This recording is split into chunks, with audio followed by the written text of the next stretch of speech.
보통 이제 유튜브에서 문의를 많이 주셔가지고 제가 여기다가 모바일도 비슷할 거예요. 여기에 오픈 카톡방 만들어가지고 이제 여기서 좀 표 같은 거 문의하시는 분도 많이 계신데 후원해주시면은 제가 표 발송 최대한 도와드리도록 할게요. 누르면 이제 카톡 뭐 가지는 거야. 모바일이든 뭐 PC든. 가격은 아프리카랑 비슷할 거예요. 아프리카랑 뭐 딱히 차이를 두거나 하진 않을 것 같고 또 많이 이렇게 해주시면 감사할 것 같고요. 올랜도 대 뉴욕은 그래도 좀 길이 보이는 경기라고 생각을 해요. 올랜도가 여기 보시다시피 최근에 너무 못합니다. 올랜도의 최근 5경기에 득점이 뒤에서 3등. 뭐 야투율은 꽤 괜찮은 편인데 3점도 뒤에서 3등. 이런 식으로 올랜도의 요즘 슛감이 워낙에 너무 안 좋다. 그리고 특히나 3점 슛이 너무 안 들어가요.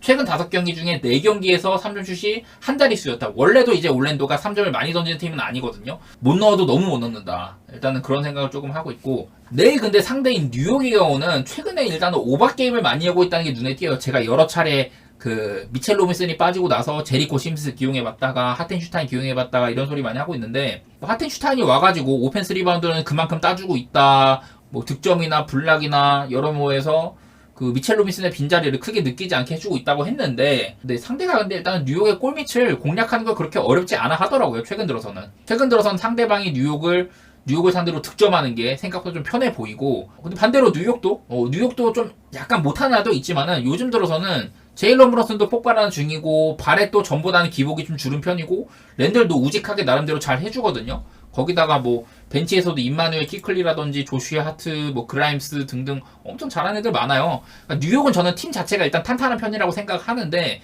요즘 들어서는 이렇게 센터 2명이 빠지면서 하텐슈타인을 쓰고 있지만은 좀 전체적으로 일단 기동력이 많이 빨라진 모습이 보인다. 그런 생각이 들고, 다만 이제 좀 걱정거리라면 뉴욕이 그 전보다는 오펜스 리바운드가 많이 감소를 했어요. 원래 올 시즌 오펜스 리바운드 1위가 유타, 2위가 뉴욕, 이건 거의 고정이었었거든. 근데 최근 한 5경기 동안 오펜스 리바운드 뉴욕이 원래 개상위권인데 지금 최근 5경기 동안 10개밖에 못 잡고 있다. 이거는 뭐 하텐슈타인을 주전으로 기용한 시점이랑 맞물릴 것 같아요. 하텐슈타인 개인으로 봤을 때는 하텐슈타인은 오펜스 리바운드 잘 잡아.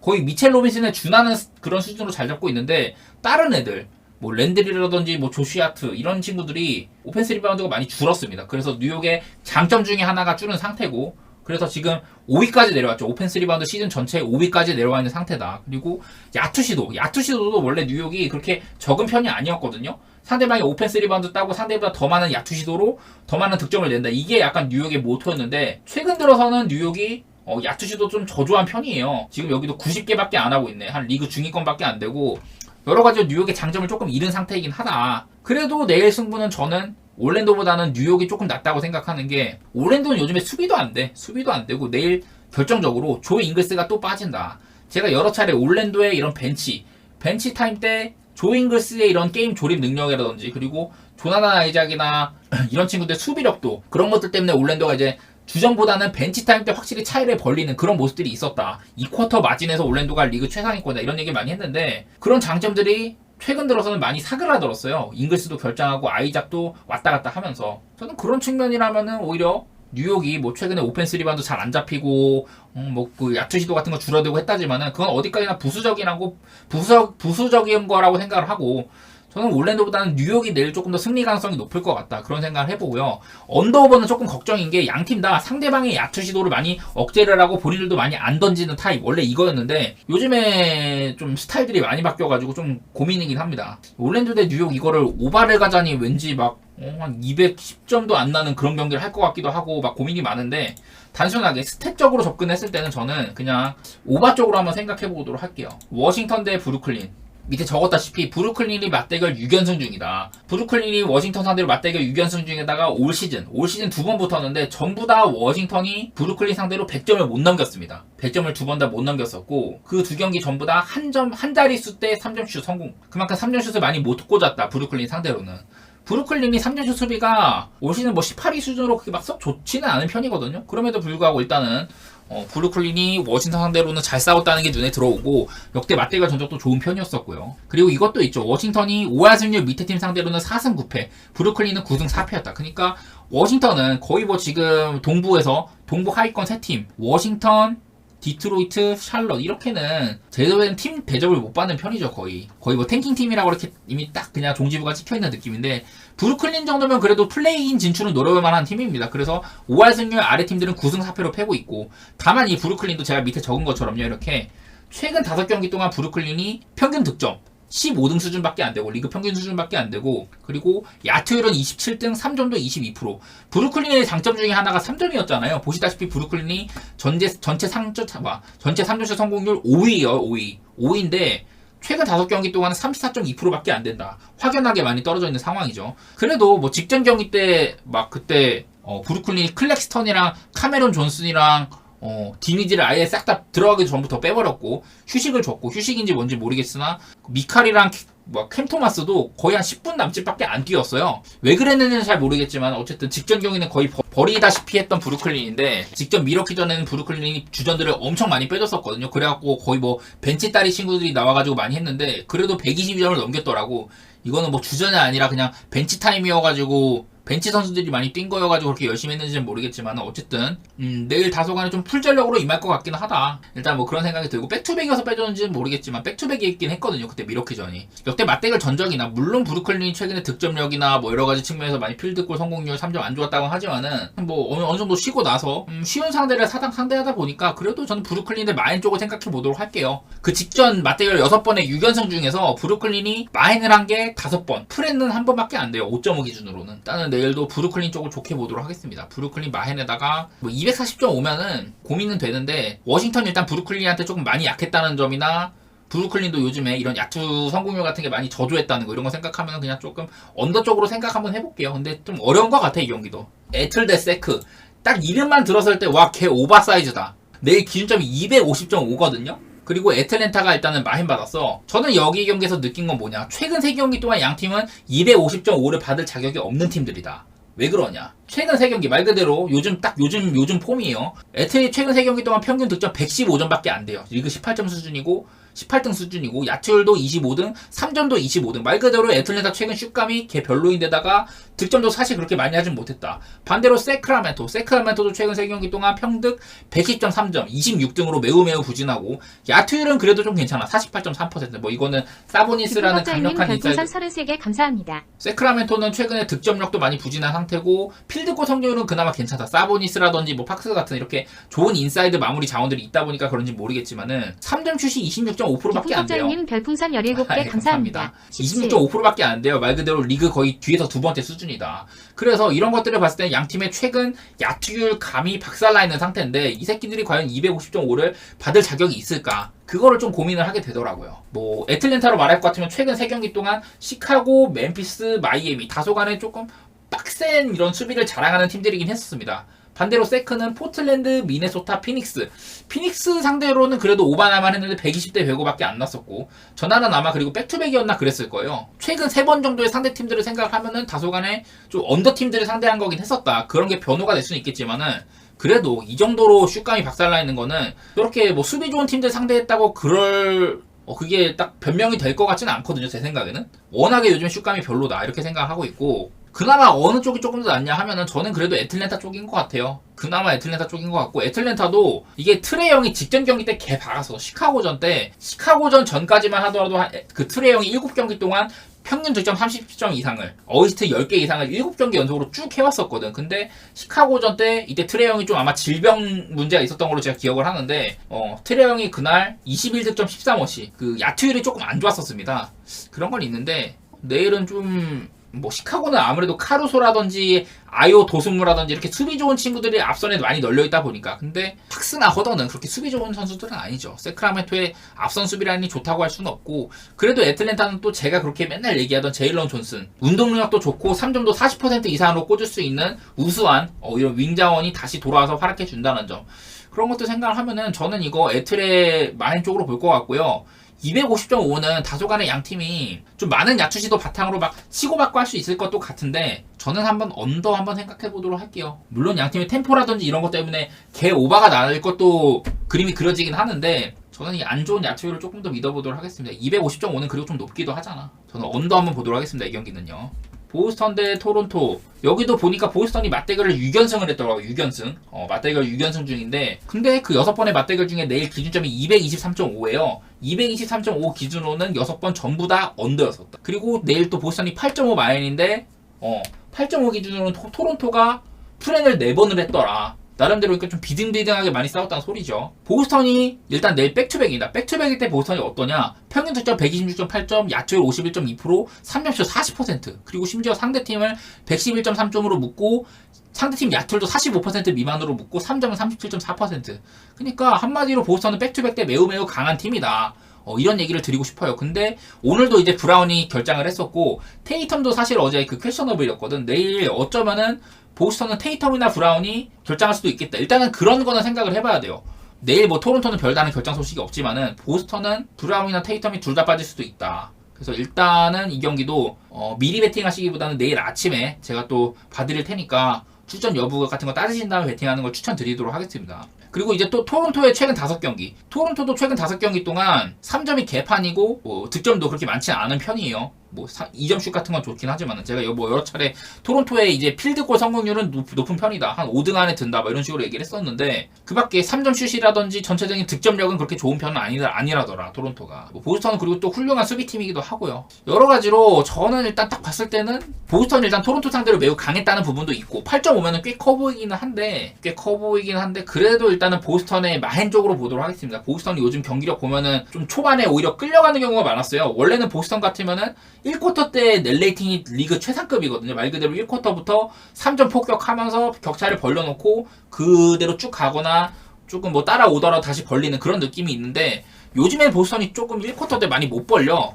그런 것도 눈에 띄고 오히려 지고 들어가거나 비슷비슷하게 가다가 한 3, 4쿼터쯤에 이렇게 좀 역전하는 경우 혹은 더 벌리는 경우가 이렇게 덜어 있긴 한데 토론토가 보스턴 상대로 3점 막 어마무시하게 꽂으면서 막 그럴 것 같지는 않고 내일 그리고 만약에 보스턴의 그 브라운이나 테이텀 이런 그 윙자원들 중에 한 명이 결장한다면 아마 호포드가 나올 거거든요. 호포드가 나오면 그래도 인사이드가 굉장히 이제 또 포르징기스 호포드 굉장히 탄탄해집니다. 여기 보시다시피 보스턴이 OPT의 야투방울 2등 수준이기도 하고 그래서 토론토 같이 이렇게 아누노비 반즈 시약함 그 동 포지션 대비 사이즈가 좋은 친구들을 바탕으로 림어택을 많이 하는 팀들이 보스턴한테는 상성적으로 좀 밀리는 부분이 있을 거라고 생각을 해요. 저는요. 그래가지고 저는 일단 보스턴의 마인 쪽 한번 생각해 보도록 하고 일단 223.5면 좀 낮은 물론 223.5가 양팀의 맞대결상 계속 다 언더였다고는 하는데 나는 223.5는 많이 낮아 보였고 저는 그냥 한번 오바 보도록 할게요. 근데 이거는 기록 같은 거 따져가지고 나는 얘네 맞대결 올 언더였으면 난 언더 볼래 이런 분들은 언더 가셔도 되고 근데 저는 요즘에 보스턴 꼬라지라든지 그런 거 생각하면 오바가 날 것 같아. 일단 이건 개인적인 생각입니다. 보스턴 마인의 오바 이렇게 보도록 하겠습니다. 저는요. 그 다음에 이제 클리블랜드 대 미러키는 제가 예고했듯이 패스할 것 같아요. 왜 패스냐? 클리블랜드가 분석이 안 됩니다, 형님들.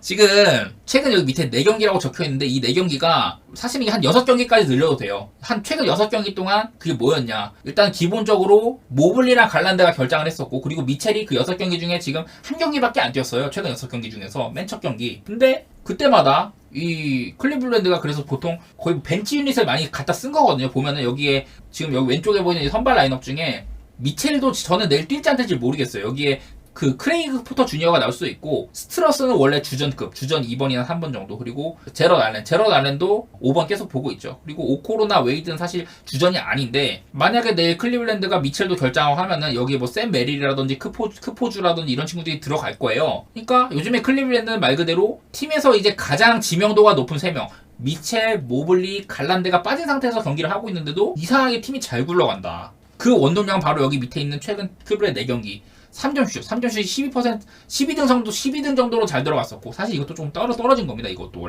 원래 한 자릿수 순위였는데 이것도 좀 떨어진 거고 클리블랜드가 요즘에 요상하게 미첼이나 갈란드, 모블리가 없는데도 막 휴스턴도 잡고 그러고 있거든요.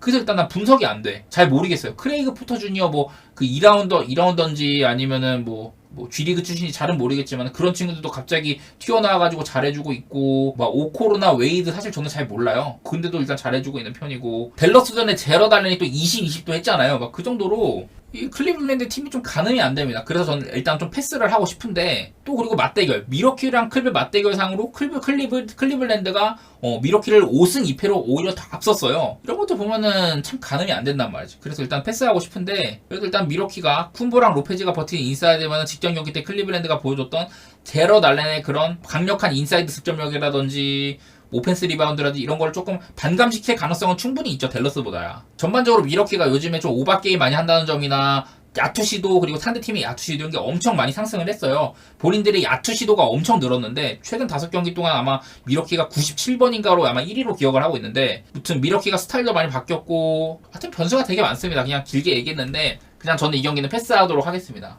되게 어렵다고 생각을 해요. 클리블랜드가 기본적으로 분석이 안 되고 미러키도 플레이 스타일이 많이 바뀌고 있다. 자, 다음으로 휴스턴 대 필라델피아 한번 해보도록 하겠습니다. 필라델피아는 내일 이제 엔비드가 없는 날인데, 엔비드가 올 시즌 없었던 5번의 경기에서 1승 4패였었다. 1승 4패 기간 동안에 본인들은 111.4득점, 야투율 45%, 36.8%의 3점슛 많이 부진했었는데요. 반대로 상대팀은 114.4점, 야투율 49.2%, 3점 39% 이렇게 필라델피아보다도 훨씬 더 높은 야투율을 자랑하면서 필라델피아를 많이 괴롭혀 왔었습니다. 근데 사실은 이 엔비드가 없는 최근 3경기, 이 3경기 중에 2경기 동안 엔비드가 없었는데요. 그 기간 동안 해리스가 굉장히 잘했어요. 해리스가 보다시피 평균 득점 27.3점, 야투율 50%, 3점을 47.6%로 꼽고 있거든요. 그야말로 지금 엔비드가 없는 기간 동안은 해리슨이 이 필라델피아에서 맥시와 더불어서 2옵션의 역할을 많이 해주고 있다. 그런 것들이 많이 보입니다. 그래서 내일 일단 휴스턴도 결장이 꽤 있는 편이죠. 딜런 브룩스 빠지고, 그리고 이제 자바리 스미스 주니어 3, 4번 자원들이 빠진다고 보면 되는데, 윙 자원들이 그러니까 말 그대로 빠진 겁니다. 그래서 그 제이션 테이트라든지 탈이 이슨이 이렇게 뛸 텐데, 제가 여러 차례 탈이 이슨이 경기에 나서면은 이 수비적인 기여가 상당히 좋다. 탈이 이슨이 뛰는 시간 동안에는 휴스턴의 실점 기대값이 100점도 안 된다. 이런 분들 많이 말씀을 드렸는데, 일단은 탈이 이슨은 건강해야죠. 건강. 얘는 맨날 그 건강 때문에 많은 시간 소화 못하고 많이 빠지는 게 문제인데, 내일도 일단 퀘스천블이 걸려있고, 직전 경기 때도 탈이 이슨의 이런 마진, 그 탈이 이슨이 뛰던 시간 동안 휴스턴의 이런 득실 마진이 마이너스 20이었다 이런 것도 있었거든요. 그래서 제가 알던 그런 수준의 이슨은 지금 모습은 아닌 것 같고, 워낙에 필라델피아는 물론 내일 바툼이 빠져있긴 하지만은 뭐 우브레도 그렇고 해리스도 그렇고 여기다 모리스도 있죠. 여러가지로 윙 자원들을 이렇게 말 그대로 윙 뎁스에서 휴스턴보다는 확실히 필라델피아가 앞설 것이다 이런 생각도 있고, 물론 휴스턴의 최고 장점은 수비에다가 뭐 센군이라는 컴플리트 센터가 버티는 그런 뭐 여러가지 창조성이라고 할 수가 있는데, 네, 직전 경기 필라델피아가 올랜도 때려잡던 거 보면은 필라델피아가 그렇게 많이 밀릴 것 같지는 않아요. 물론 휴스턴이 홈이긴 한데, 최근에 또 휴스턴이요 그렇게 자랑하던 홈 성적이 많이 또 급감을 했었죠. 최근 휴스턴이 홈 4경기 중에 1승 3패 상당히 안 좋습니다. 패배한 팀도 보면 애틀랜타, 인디애나, 피닉스 이런 팀들한테 패배를 했거든요. 다소간에 막 리그 절대 강자급이다, 막 보스턴이나 미러키급이냐 이런 팀들도 아닌데 그런 애들한테 패배를 했다 보니까 요즘에 휴스턴은 살짝 홈발도 빠진 것 같다 이런 생각도 들고, 또 막 맨 밑에 보시는 것처럼 휴스턴은 5할 승률 이상 팀한테 10승 10패, 필라델피아도 5할 승률 이상 팀한테 7승 8패 수준으로 양 팀 다 리그 내의 뭐 약팀들은 잘 때려잡았지만은 강팀들한테는 그렇게 자랑할 만한 점이 없거든요. 그래서 저는 일단 이 경기 언더를 생각하고 있고요. 언더 생각하고 있고, 좀 필라델피아가 휴스턴보다 조금이라도 앞서는 면이 있다고 생각합니다. 그렇게 한번 접근해 보도록 하겠습니다. 필라 마이에다가 언더 이렇게요. 다음 이제 덴버 대 오클라호마. 덴버 뭐 홈덴버는 진짜 기복이 없는 것 같아요. 요즘 보면 또 요즘 들어서 덴버가 확실히 또 폼이 많이 살아났다고 느껴요. 최근에 10경기 중에 9승 1패에다가 최근 6연승 중 6연승 달리고 있기도 하고, 오늘은 좀 멤피스 모란테가 없는 멤피스 상대로 거의 뭐 30점 차 넘는 손쉬운 경기를 또 펼치기도 했었죠. 그래갖고 내일도 백투백인데 덴버가 일단은 오늘 주전에 이런 그 출전 시간이 그렇게 길지도 않았었고, 덴버는 밑에 적힌 것처럼 백투백일 때 7경기를 백투백을 했는데 6승 1패였어요. 백투백일 때마다. 본인들의 평균 득점 112.3점으로 그렇게 높지는 않았지만은 야투율이나 3점 둘 다 높게 찍히는 거 볼 수 있고, 그리고 상대팀의 야투율을 굉장히 잘 저지를 하더라. 백투백일 때도 상대팀을 105점으로 묶고 야투율 43.3%, 3점 33%, 되게 상대팀을 잘 묶었었죠. 이런 것도 생각하면 일단은 덴버가 내일 백투백임에도 그렇게 뭐 꿀릴 건 없을 것 같다 이런 생각이 들고, 오클라호마도 사실은 요즘에 잘해요. 오클라호마도 잘하는데 저는 약간 맨날 그 생각을 해. 여기 뭐 오클라호마도 그렇고 덴버도 그렇고 5할 승률 이상 팀들한테는 그렇게 승률이 높지는 않습니다만은, 특히나 나는 이 부분이 오클라호마가 좀 리그에 좀 손꼽히는 팀들? 그런 팀들한테는 많이 패배를 했던 게 눈에 띄었었거든. 최근에도 뭐 레이커스라든지 세크라멘토, 휴스턴한테도 패배도 하기도 했는데, 더구나 내일은 또 덴버 원정이잖아요. 그래서 요즘 덴버의 기세를 생각하면은 나는 거의 작년 포스라고 생각을 하거든요. 절대 강자로 굴림했던 뭐 그 시절급 포스라고 생각을 하는데 그 에런 고든이 걔한테 물려가지고 부상으로 빠져있고 막 그렇긴 한데 여러 가지 측면에서 저는 내일 물론 오클라호마도 한 따까리 하는 팀이지만은 저는 덴버가 조금이나마 나은 면모가 있다고 생각을 합니다.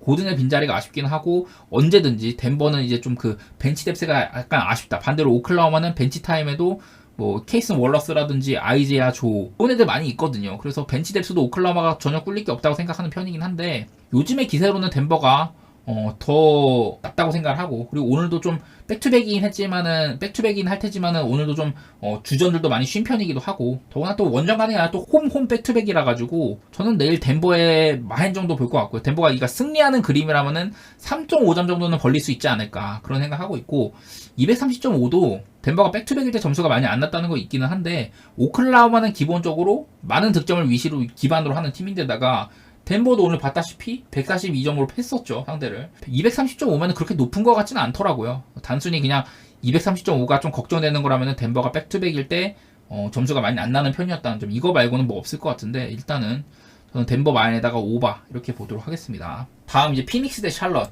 이 경기는요 좀 전술적인 면에서 접근해 볼 필요가 있어요. 직전 경기 피닉스가 계속 요즘에 엄청 못한다 야투율상으로 샬럿 다음이다 보시면은 피닉스 대 샬럿 제가 여러 차례 그 직전 경기 빼고 직전 경기 때 피닉스가 그 휴스턴 갭했던 거 빼면은 한 최근 한 대여섯 경기 동안 계속해서 점 야투율 3점슛 이런 면에서 전체 29등이었다. 30등이 어디냐? 샬럿이었다고 했었잖아요. 샬럿이 그 피닉스가 못하는 기간 동안 다 29등이었는데 득점이나 야투율이나 3점이나 다 29등이었는데 그 바로 밑에가 샬럿이었다. 직전 경기를 빼면은 이게 엄청 안 좋게 찍혀요. 어쨌든 간에 피닉스도. 피닉스가 직전 경기 때 이제는 원래는 부커가 약간 핸들러 롤을 많이 맡았었는데 그거를 어제 듀란트가 있었습니다. 그때 그 휴스턴이랑 할 때는요.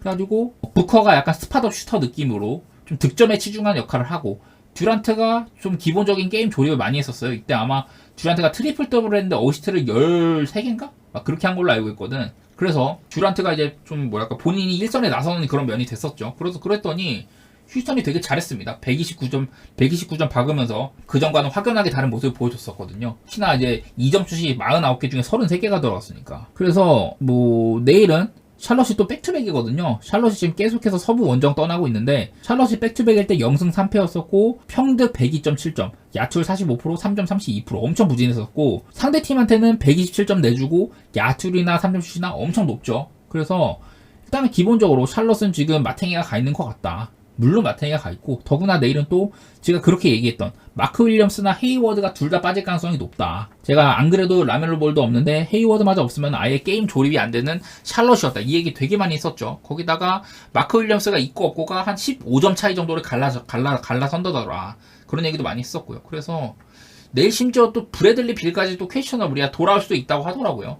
저는 뭐 개인적으로 지금의 피닉스는 브래들리 빌이 없어도 에릭 고든이 터주준다면 거의 뭐 빅3 못지 않은 그런 화력을 자랑한다고 생각을 하는데 또 양팀의 맞대결 이게 양팀 맞대결이 꽤 오래되긴 했었어요. 2011년부터 4번밖에 안 만났으니까 그렇게 막 자주 만난 건 아닌데 맞대결 최소 14점 차. 가장 그러니까 점수차 적게 났던 게 바로 최근 경기. 그때 105대 91로 피닉스가 이겼는데 그때 14점 차였고 나머지는 거의 다 뭐 40점 차 가까운 그런 승부였었거든. 31점 차 2번 그리고 34점 차 막 이렇게 났었거든요. 그래가지고 뭐 샬럿이야. 샬럿 못하는 건 다들 아시니까 피닉스 마헨을 누를만 하다. 직전 경기 휴스턴 상대로 피닉스가 전술 변화 껴해가지고 보여줬던 거 생각을 하면은 피닉스 역시 잘하네. 재능만큼은 확실한 팀이네. 이런 생각도 해볼 수 있을 것 같아요. 그래가지고 저는 피닉스 마헨에다가 오바를 좀 생각해 보도록 할게요. 만약에 그러니까 브래들리 빌까지 나온다면 일단 기본적으로 피닉스 수비가 안 될 거고 샬럿도 아무리 요즘에 좀 공격 개판이라고는 하지만은 레이커스 상대로도 그랬었고 클리퍼스 상대로도 인사이드 득점력만큼은 괜찮았었거든요. 그랬어가지고 뭐 닉 리차드라든지 브리지스 이런 친구들이 조금 인사이드 파고들면서 공략해주면은 234.5는 좀 그래도 노려볼 만도 하겠다 그런 생각이 있어가지고 저는 피닉스 마헨에다가 오바 이렇게 보도록 하겠습니다. 다음 이제 포틀 대 사낭. 포틀 대 사낭은요 내일 일단 웬벤야마가 결장 가능성이 꽤 큽니다. 여기 이미 아웃이라고 나와 있는데 왜냐면은 포포비치 감독이 그러니까 오늘 경기 이건 이제 내일 경기고 오늘 경기도 포틀 대 샌안토니오 경기였어요. 그리고 바로 백투백으로 포틀 대 샌안토니오가 또 이제 2차전을 하는 셈이거든요. 근데 그 포포비치 감독이 웬베냐마는 두 경기 중에 한 경기만 뛸 거다. 오늘 뛰었었죠. 그래서 오늘 막 30점 넘기고 했는데 아마 내일은 웬베냐마가 관리 차원에서 빠질 가능성이 높아요. 그래서 제가 여기 밑에 올 시즌에 웬메냐마가 3경기를 결장을 했어요. 근데 그 3경기 동안 샌안토니오가 어땠냐. 평균 득점 114.7점에다가 야출 46.2%, 3점 34.2%. 별로 안 좋았었죠. 웬메냐마가 뛸 때보다도 더 하락한 모습이 많이 있었고, 그리고 내일은 또 포틀랜드가, 오늘은 사이먼스가 제가 이거 결장을 했는데 앰퍼니 사이먼스의 출전 유무가 굉장히 중요할 것 같아요. 일단 기본적으로 사이먼스가 뛰고 안 뛰고가 포틀랜드의 이런 득점력에 상당히 큰 영향력을 이렇게 뭐 내비치고 있는 편이고, 내일 만약 그래서 사이먼스가 안 나온다 그러면은 저는 일단은 포틀의 마해는 좀 힘들 거라고 생각을 하고 있어요. 그러면 샌안토니오 쪽으로 좀 기울지 않을까 그런 생각이 있고, 만약에 사이먼스가 출전을 한다 저는 그럼 일단 오바가 좋을 것 같아요.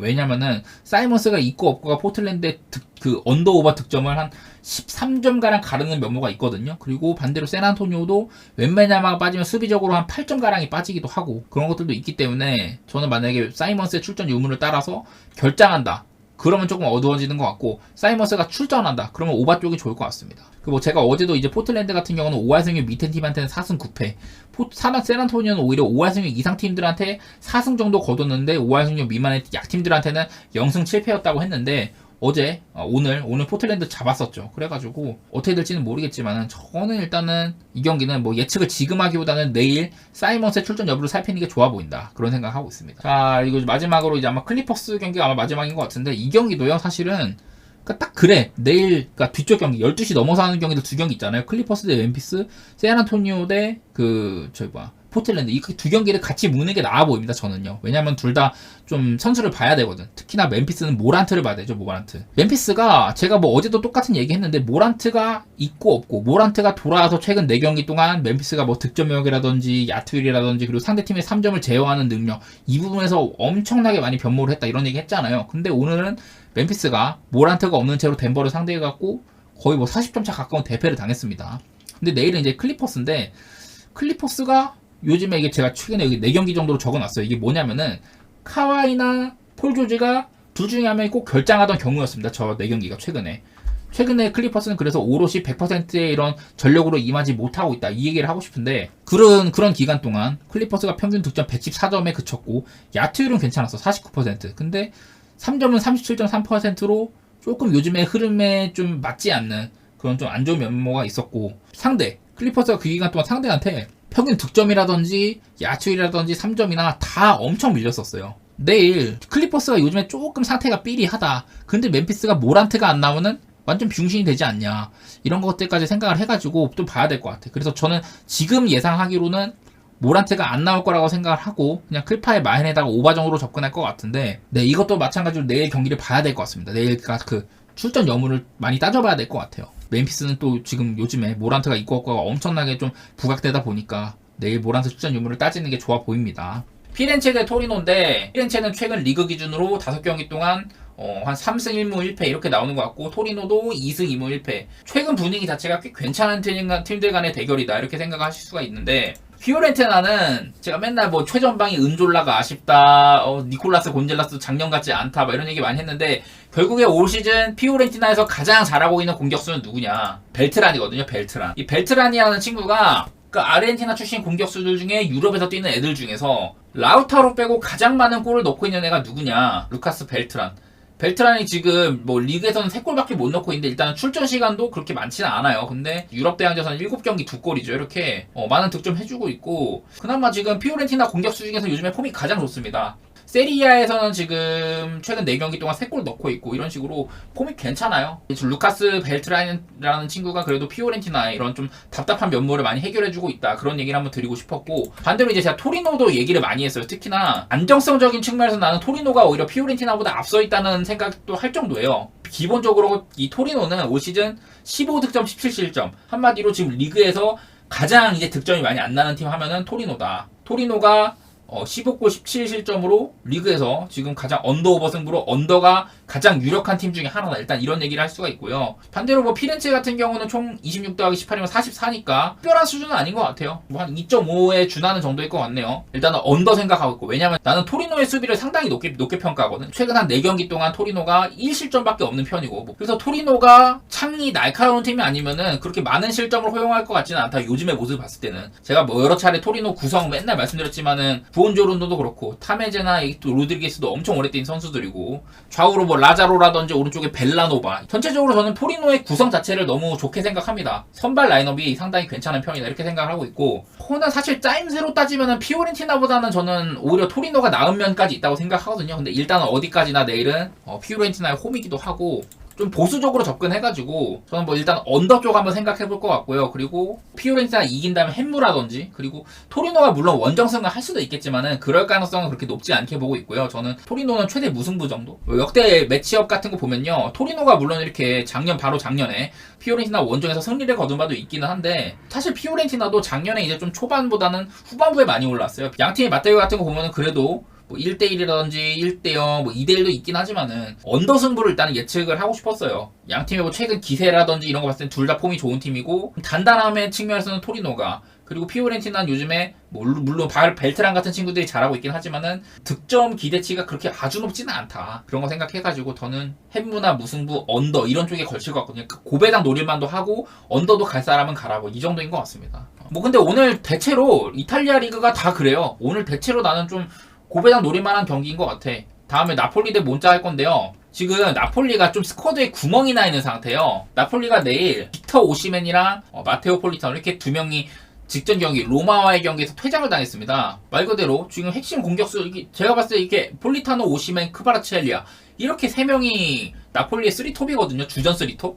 그래서 아마 내일은 오시멘 대신에 라스파도리라든지 폴리타노 대신에는 라스파도리를 사이드에 쓰고 가운데 지오바니 시모네를 쓸 수도 있고. 근데 이 지오바니 시메오네가 옛날에 뭐 그 베로나 뛰고 이럴 때는 시메오네 첫째 아들이야. 장남인데 그때는 나름대로 초막 맞는 공격수였다가 이후엔 조금 망했거든. 저는 내일 나폴리의 공격이 상당히 많이 좀 감소를 할 거다. 일단은 오시멘이 빠진다면은 그런 생각은 들고 있고요. 나폴리가 작년에 17라운드 때 14승 2무 1패 승점 44점이었어요. 아주 독보적인 행보였었는데 올 시즌은 같은 시점 17라운드에 8승 3무 6패로 승점 27점이다. 상당히 작년보다 17점이 이렇게 빠져있는 경우니까 작년과는 다른 행보를 보이고 있다. 이런 것들 생각하지 않을 수가 없고 또 그리고 나폴리는 하나 더 얘기해야 되는 게 뭐 이거는 마짜리 감독에 대한 변호일지는 모르겠으나 마짜리 감독 부임 이후에 이렇게 많은 경기들을 하고 있거든요. 보시다시피 11월 26일 그러니까 딱 지금으로 거의 뭐 한 달 전쯤이요. 한 달 전쯤에 이렇게 마짜리 감독이 감독 맡기 시작해가지고 8경기를 했습니다. 8경기. 한 달에 8경기면 이게 되게 많은 거예요. 거의 그러니까 주중 경기를 매번 했다. 보시면 날짜가 26일, 30일, 4일, 9일, 13일, 17일, 20일 이렇게 한 3, 4일 간격으로 계속 경기를 하고 있는 거거든. 체력 소모가 장난이 아니에요. 이 조기 축구 뛰어보신 분들 뭐 계신지는 모르겠지만 저도 옛날에 그때 이제 한 3, 4년 전? 4, 5년 전? 그때는 제가 뭐 이제 좀 그래도 나름대로 팔팔했을 때인데 저도 이제 일주일에 한 번씩 조기 축구를 했습니다. 근데 물론 그때는 쿼터별로 이렇게 해가지고 좀 짧게 했는데 저는 일요일만 했거든요. 그리고 주중에 가끔 풋살하고 그랬는데 이게 일주일에 한 번 축구 그렇게 오지게 뛰는 것도 졸라 힘든 일이에요. 저 같은 이제 뚱땡이들은 그게 더 힘든데 근데 하물며 이 선수들도 이렇게 타이트하게 게임하게 되면 부상 위험도도 커지고 체력 소모도 크고 제대로 된 경기력이 나오기 힘들거든요. 그리고 나폴리의 이때 일정 보면은 아탈란타, 레알, 인테르, 유벤투스 되게 빡셌었죠. 그리고 챔스, 스포르팅 브라가 홈 경기였고 이때도 하필이면 풀주전으로 해서 이때도 칼리아리는 다소 쉽긴 했지만 그래도 어렵게 이겼었고 이때. 그리고 프로시노네한테 코파에서 4대0 당하고 이게 나폴리 역사상 최초라고 합니다. 코파에서 이렇게 4대0 당한 게. 그리고 또 최근에 로마한테도 패하고 이런 식으로 그냥 단순하게 마짜리 감독 부임 이후에 나폴리가 일정이 빡세기도 했지만은 결과가 별로 안 좋았습니다. 게다가 내일은 몬자도 나름대로 좀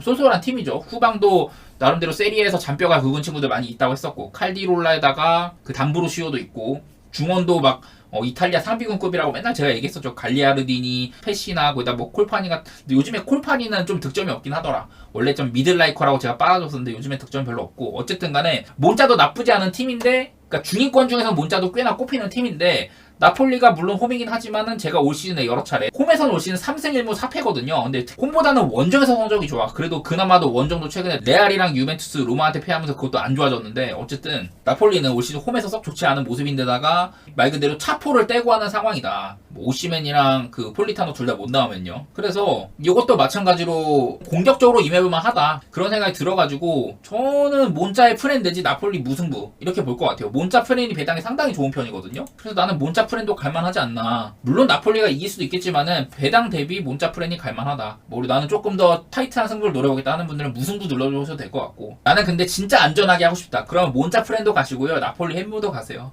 그렇게 하면 전 투트랙으로 가면 솔직히 말해서 나폴리가 마해는 못할 것 같거든요. 그래서 나폴리 햄무라든지 몬차의 프렌 이렇게 가면 난 투트랙은 난 괜찮을 것 같기는 해. 물론 그러려면 다른 거와 같이 가는 고정으로 가는 하나가 엄청 안정적이어야겠죠. 제노아 대 인터밀란. 최근 들어서 제노아가 이제 강등이랑 승격 이런 거 반복하고 있거든요. 올 시즌도 이제 강등됐다가 겨우겨우 승격한 거였는데, 무튼 제노아가 나름대로 이렇게 인터밀란이랑 비비던 시기가 있긴 했었다.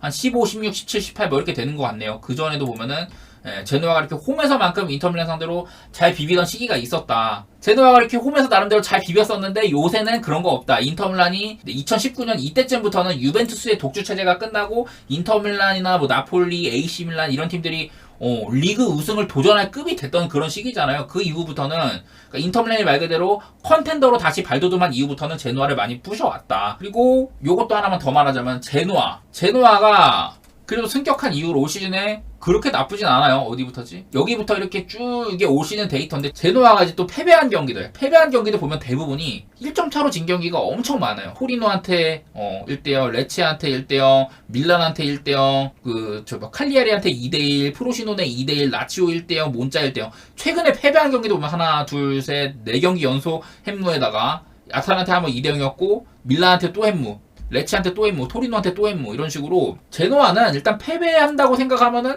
생각보다 햄무 비중이 높았다. 이런 경우를 좀 얘기하지 않을 수가 없고, 반대로 이제 인터밀란 얘기를 좀 하려고 하는데, 뭐 인터밀란이야 뭐 얘기할 게 별로 없죠. 그냥 워낙에 잘하고 있으니까. 올 시즌 그냥 인터밀란 전적 보시면 되는데, 사스올로한테 한번 덜미 잡힌 적이 있었고, 그리고 코파 이탈리아에서 연장 승부 끝에 볼로냐한테 한번 패배한 적이 있었어요. 그러니까 사실은 이거 코파 이탈리아 연장 패배도 우리 토토의 세계에서는 무승부로 치잖아요. 90분 안에는.